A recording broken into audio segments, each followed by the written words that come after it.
Should collectors assemble?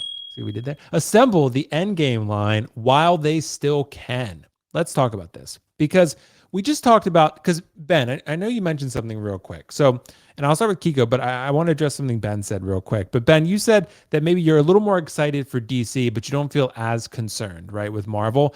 I think that statement alone is concerning because of how popular Marvel was, right? And how great Endgame and Infinity War and Winter Soldier, and like Kiko said, yeah, you still have the Thor: The Dark Worlds, and you have Ant-Man 2, and you have, in my opinion, Captain Marvel. I didn't quite love that much. It was okay, right? You have some films here and there that are not absolute home runs, but a lot of those first, like, a lot of the films, at least in phase maybe 3, I think, and maybe phase 4, were pretty good, right? So I think that's concerning to me. And that's why I want to ask the question. I think when we're looking back at this right now, I think we're not seeing it because us collectors, we don't always do great with seeing the long-term bigger picture, right?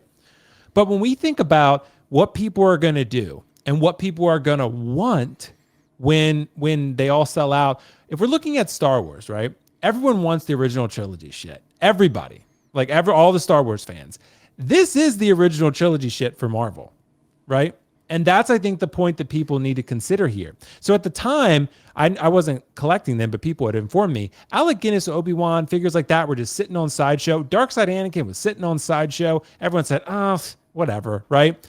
And Endgame has been overproduced. Infinity War was definitely overproduced. And they're all sitting and they're all discounted, right? But when those figures all sell out, and if Marvel doesn't pick up the pace here and start hitting their stride again, where's everyone going to want to go with their money? They're going to want Endgame shit, and they're going to want Infinity War stuff, and they're going to want their first 3 to 4 phases, right? So that's why I'm asking the question. I want to ask you, Kiko, first.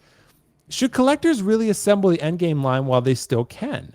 Like, I'm not saying go out and destroy your budget, but I'm saying if you love Endgame and you're not crazy about this new phase of Marvel, these prices might go up later. I don't want to create FOMO and hysteria. I'm just trying to project here a little bit in terms of what I think might happen when these figures are no longer available. Kiko, what do you think about this? Is this going to be a line to reckon with? I'm going to say no, simply because I think there are just too many of them. This came out at a time that this is when most people got into Hot Toys. So they got into it right around the 2000. There's Drago. Drago, what is the time? What's the time? Oh, we're an hour and 27 minutes in. 126. Yeah. So he always throws my concentration off. But I think there's just too many of them because this is a time where people had extra money, from stimulus checks, things like that. And everyone just went and it's like, oh, what is this? I'm sitting at home. I have nothing to do. I want to check out these Hot Toys. These are cool. People got into toy photography as something to do, during the pandemic. People got these and they just made a lot of them. And that's what I worry about. But going back to the old, I think I've said 1977 Kenner Star Wars figures like 15 times on this show already. But they made a lot of those too, because, I think they made billions of them at one point. And now some of those are extremely highly collectible. Will these be the definitive versions? I don't know, because I don't know if people want a fat Thor when you could have, a better version. Maybe they want the Infinity version. I don't know if people want the Iron Spider because it's not the best figure overall. They definitely have some really good ones. Endgame Cap is the best cap that you can get, for that moment. I think the Battle Damage 85 is certainly a special one. But I mean, Iron Patriot, I don't think anyone's going to be running to grab that one. Rescue is like $5 now. There's just a lot of them out there, and there's a lot, not just only in quantity, but in the offerings. There's so many characters to put in there, and it's the culmination of all the movies. So if you didn't really, it's like, Loki's not my character, then you probably passed on him. Or maybe you're like, Captain America's not my character, and you passed on him. But I think at this point, if you've wanted the in-game characters, you probably have them already, honestly. So I don't think that this is going to turn into like a, oh man, remember when moment. People will look back at these moments and these movies being the best, but I don't think anyone's going to run back to say, oh, these are the figures I have. Interesting. And we got a really good comment from Hodor, actually. Good to see you, Hodor. I feel like Hot Toys wouldn't have a problem with just re-releasing the Endgame figures at a certain point if Marvel is running out of steam. Could be. So Ben, what do you think about the Endgame line? Should people If they haven't already, and Kiko, I get what you're saying. I do agree. I'm not saying that maybe, the Iron Patriot and figures like that. But when I'm talking about like the cherished figures, the Battle Damage Mark 85, for anyone who's still sleeping on that figure is maybe this. We have a topic about this. I don't know if we're gonna have time, but I'm talking about Iron Man figures. That one's pretty tough to beat. If you're talking about one Captain America, this is going to be the Captain America that people go for. When it sells out. But Ben, what do you think? Should collectors assemble the endgame line while they still can, or should they just bide their time? So I don't love the question, to be honest, because of how it's phrased. And Let's do it, dude. Tell me why. So normally I'm pretty positive, but I feel like it has like Kiko said it well, and it resonated with me. If you wanted these, like, yeah, sure, get them now while you still can, kind of based on like how you've said it, because they are a good price, and there are so many of them that this is a good time to fill up the collection a little bit, because you can get some kind of 2-for-1s in there. On the other hand, what reason do you collect for? Do you collect because you love the film, or do you collect because you're looking to hopefully have some level of investment, and maybe make some money down the line, stuff like that?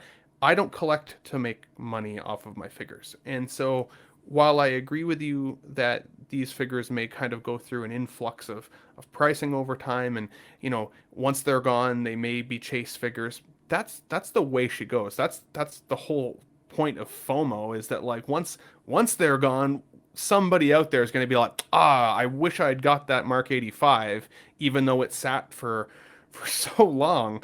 But like, did you really want it, or are you only kind of wanting it because now you can't get it? So think about all of the Hot Toys that have ever been released, and think about how packed people's collections would be if they just bought figures because they still could, not because they actually want those characters represented in their collections. If somebody comes into your collection room and goes, wow, you really like the Mark 85? And you go, no, I'm actually a DC fan. I just bought it while I still could. Like, how does that represent your collection or who you are as a person? That's a great point. And Hot Toys and 6-scale collecting in general in the last couple of years has been so volatile when it comes to resaleability that it's not even guaranteed that you would get your money back down the line. You may still end up taking a loss if you just buy it because you think it could be a future investment. You also have to pay to store these things. If you keep them in the box, what are you going to get, like a storage unit so that you can keep them stored? If you're not going to enjoy them, don't waste your money. Because there'll be another show or movie or something at some point, or even a reissue of an old franchise like the RoboCop, or Daredevil, or like some of these other characters that like resonate with you more, that you're going to be like, I wish I had $500 for that figure now. But because you'd spent all the money on Endgame, then you have to go through that cycle of trying to unload things and get your money back. And it's a hassle if it doesn't mean something to you. So should you buy them while you still can? Yes, only if you actually want them in your collection. If you don't, then skip on it. Because there'll be other properties that are going to fulfill you as a person, I think, more when you walk into your collection room. That is way more important than the deal that's available. Right. I know you want to talk about your Thanos, and that's why I'm poking at you a little bit.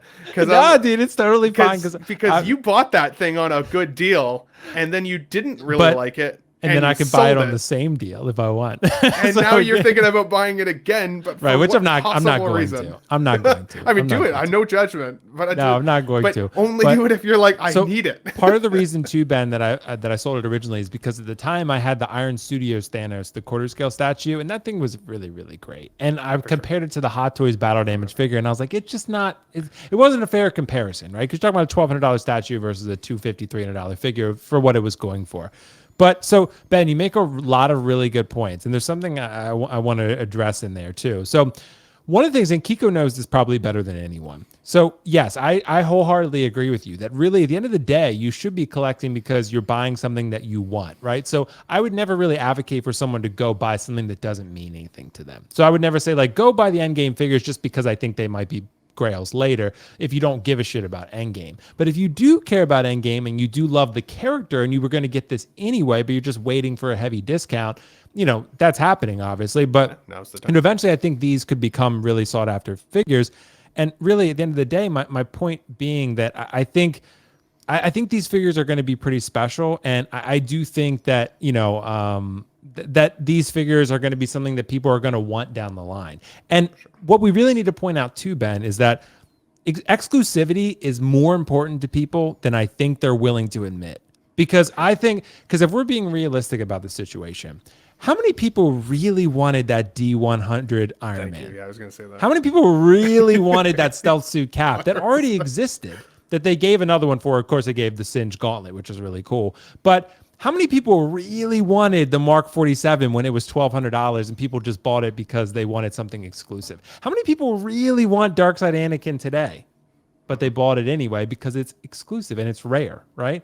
It's not exclusive, but it's rare-ish, right? So I think us as collectors, sometimes we all do this. I think we're not as willing to admit that exclusivity it's not the primary factor. To some it is, but it is a motivating factor that all of us think about. But we never want to admit it because it's kind of like taboo to say, oh, Kiko doesn't give a shit. But other people will say, I don't like exclusivity, blah, blah. And I don't really care either. Like, I just want the figure that I like. And I get that. But having something exclusive is kind of cool. And I think it's okay to say that. I think it's okay to say, you have something that, that's rare. Like the Shore Trooper originally. Everyone was going crazy for that thing. And then they reissue it and nobody wants it.